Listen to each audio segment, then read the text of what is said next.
This shadow is not doing anything for me. Maybe I sit here just like right in between windows. Maybe that's the way to go. Good afternoon. We are back, not on the floor, but on the dining table. So since I'm alone at home, I thought why not take advantage of the sunny weather that is today and take advantage of the lighting and get a video that looks good, you know? Because usually my videos look kind of grainy because I am filming on my phone, but I'm also filming in a not too illuminated environment, so it's not like the most optimal filming space, if that makes sense. And mostly what I wanted to talk about today are all of the books that I read in January. I don't know when everybody is coming home, so I'm gonna make it quick. So let's just dive directly into it. The first book that I read in January of this year, 2025, is honestly going to be a shocker. I did not expect this, but in one of my future vlogs that I'm going to upload, I mentioned how I joined a book club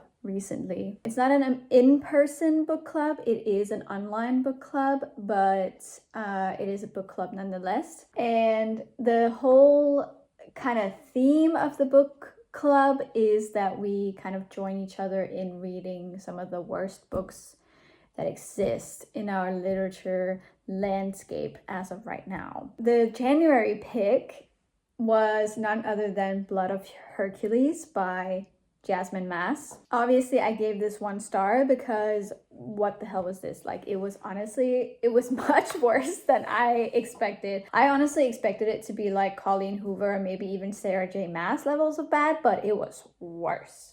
Like, it was way worse than any of that. All I have to say is that it's nonsensical. I made a ton of like annotations and the whole chat, like while we were all reading the book was just filled with like ridiculing the writing, because it is probably the worst writing I've ever read. Like, clearly the author did not care about any aspect of this book. And you know, actually, that's what fucking baffles me about this book, because the author didn't care about anything, not even the sex scenes or any of the sexual buildup. Like, I don't even know, like, I'm not sure why the author decided to write this book, because the sex scenes were not delivering. First of all, there's one sex scene at the very end of the book, literally in the last few pages. It doesn't even fill a whole page, and the rest is just like kind of building up to that moment, but it's not even good buildup. It's just a bunch of like nonsensical world building. It's called Blood of Hercules, but like there is no cohesive like Greek or Roman mythology in this. It's just a bunch of names that are borrowed. Like, this has no resemblance to actual Greek mythology or Roman mythology.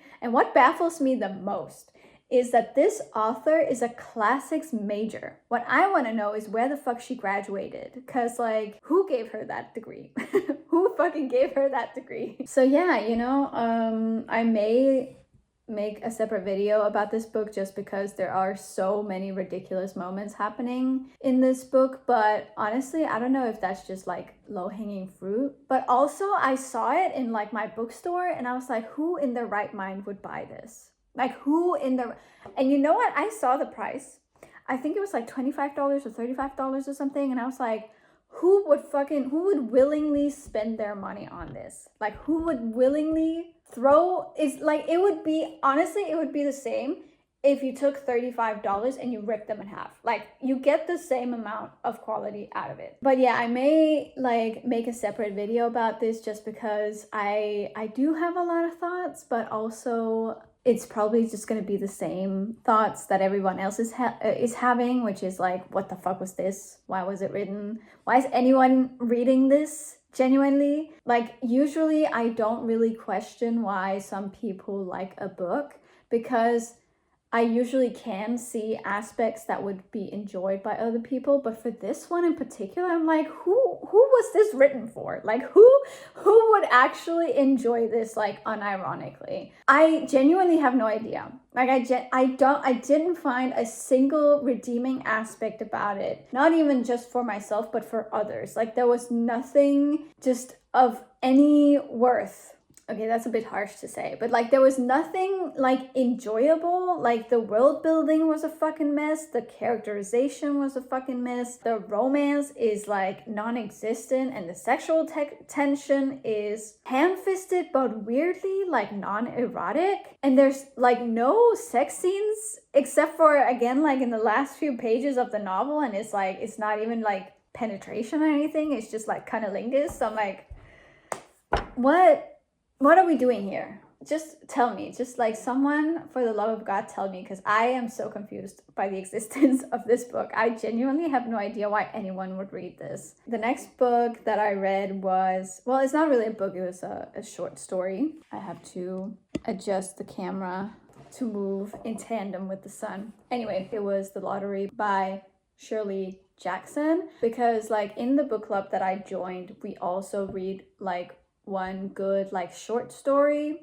in the same month as we read like a bad book, so you know, just to switch it up a little bit. And because The Lottery is it's a very famous like short story, it has like impacted a lot in our culture since its publication, and I'm pretty sure like it inspired the Hunger Games, and I can definitely see why. So I read that one. I think it's like about 30 pages, and my ultimate like reaction to it was a bit underwhelming. Like the short story focuses a lot on the build up to the end, which is a bit shocking in the sense that, you know, it's like it's meant to be disturbing, and I do understand the way that the author built it up, but in the end I guess I still like kind of felt underwhelmed.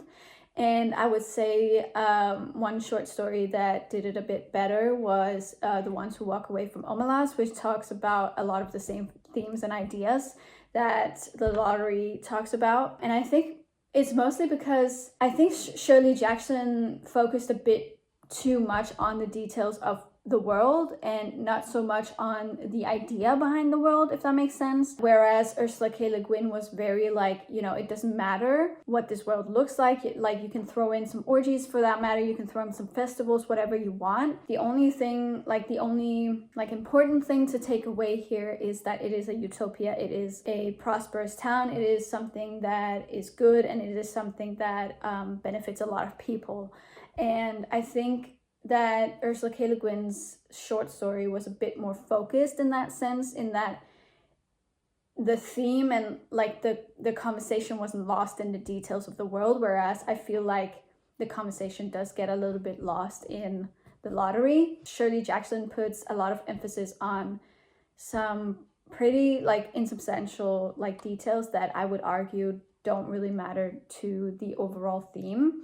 And in fact, I think it actually even impedes it, because when you specify a world, you make it easier to divorce yourself from that world, if that makes sense. Like you make it easier to kind of disconnect, because the more specific the world is, the less you can project onto it. I think in that kind of conversation where you're talking about a prosperous city that is prosperous on the back of harming a single individual, I think it's very important to make sure that the world is something that you can project onto in order to fully convey the message, if that makes sense. Like I don't really know how to explain it properly, but that is the best way I can explain it, and that's why I gave The Lottery 3 stars, and why I felt like it was a bit underwhelming. Next 3 books that I read are actually a trilogy, and are the last books that I read in January. I did start another book after that, but I still haven't finished it, so I don't count it as a book that I read in January. But the trilogy that I read was All for the Game by Nora Sakovic. It is my favorite series of all time, but at that point when I started rereading them, I hadn't read them in 6 years, and I think for a long time, especially since I started reading again, I was really hesitant to revisit the series, because I was afraid that, you know, I wouldn't love it as much, or that its flaws would be more like obvious to me, and its problematic aspects of it would be more obvious to me, and therefore it it wouldn't mean as much to me, but actually I found that I appreciated the series a lot more this time around, especially because like the flaws were a lot more like obvious to me, but they weren't really flaws that I found really hindered the series in any way. I don't think that the impact the series has had on other people or even the message that it has are hindered in any way by its flaws. And I would actually like to point out that most of the flaws the series has are due to the fact that it's self-published. Like, these are flaws that could easily be edited out if they were traditionally published with a traditional editor who was working on it. And I'm not just talking about like typos or anything. I'm also talking about like some continuation problems. Like, for example, a character is holding a coffee mug in one scene, but in the next scene they're holding a soda can, and like stuff like that, you know, stuff that are kind of negligible. The reason that I wanted to reread the series is because I am writing the script for a deep dive into All for the Game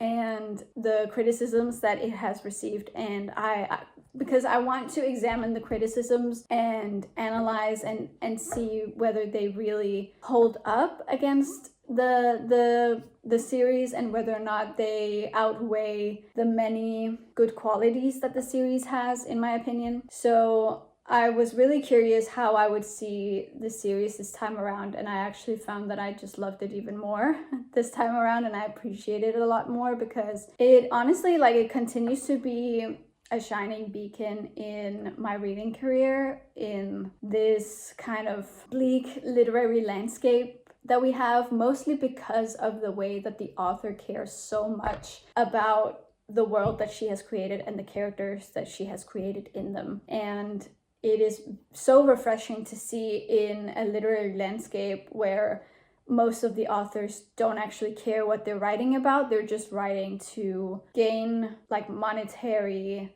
compensation. And that, in my opinion, kills the artistic spirit, is the pursuit of profit. When I say that I love this series, it's not so much like the wacky plot or the characters, although I do adore the characters and I do find the plot very engaging. It is more so just the overall attitude of the author is what I find really refreshing, especially in the current climate that we're in the book world right now. So that is not to say that I think everyone would enjoy this. Actually, I think the majority of people wouldn't enjoy this series just because it is written for a very specific demographic, and you do have to kind of have like an unshakable good faith suspension of disbelief. Otherwise, you won't enjoy certain things if you're not willing to participate in that, and if you're not if you haven't really been in that mindset at one point in your life. So yeah, that really makes it for all of the books that I read in January. They were 5 books in total. I did start 100 Years of Solitude, but I still haven't finished it, mostly because I find the writing style a bit incoherent and a bit confusing at times, and I have looked up other people's opinions on 100 Years of Solitude and the writing style, and it seems that you would enjoy the book more if you are Latin American or Colombian,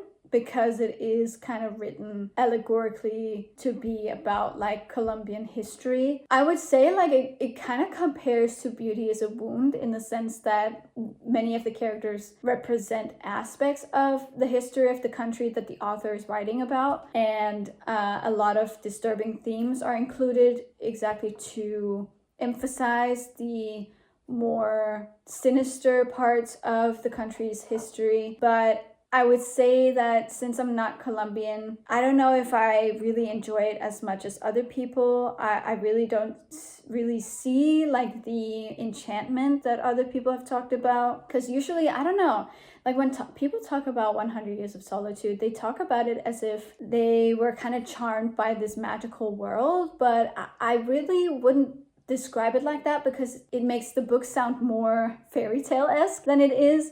But it actually isn't. It is very dark and disturbing, and Of course, like, it is meant to be those things, but as someone who went into it kind of expecting like a fairy tale-esque world and world building and kind of like a, I don't know, kind of like a fantasy element in it, I was a bit disappointed by what I was met with. And of course, this is no fault of the book, so that is why I still plan on finishing it. But as of right now, like, also just the progression of the timeline is very confusing, because the narrator jumps not only in between characters who all have the same name, but also keeps jumping back and forth on the timeline. So we'll start on one day, and then he will talk about like 10 years later, and then he will talk about 5 years past, and then he will talk about like the day before that, and then he will talk about 7 years later. You know, it's very non-linear in that way, and it's very stream of consciousness, sort of like Virginia Woolf. But I would say like Virginia Woolf at least had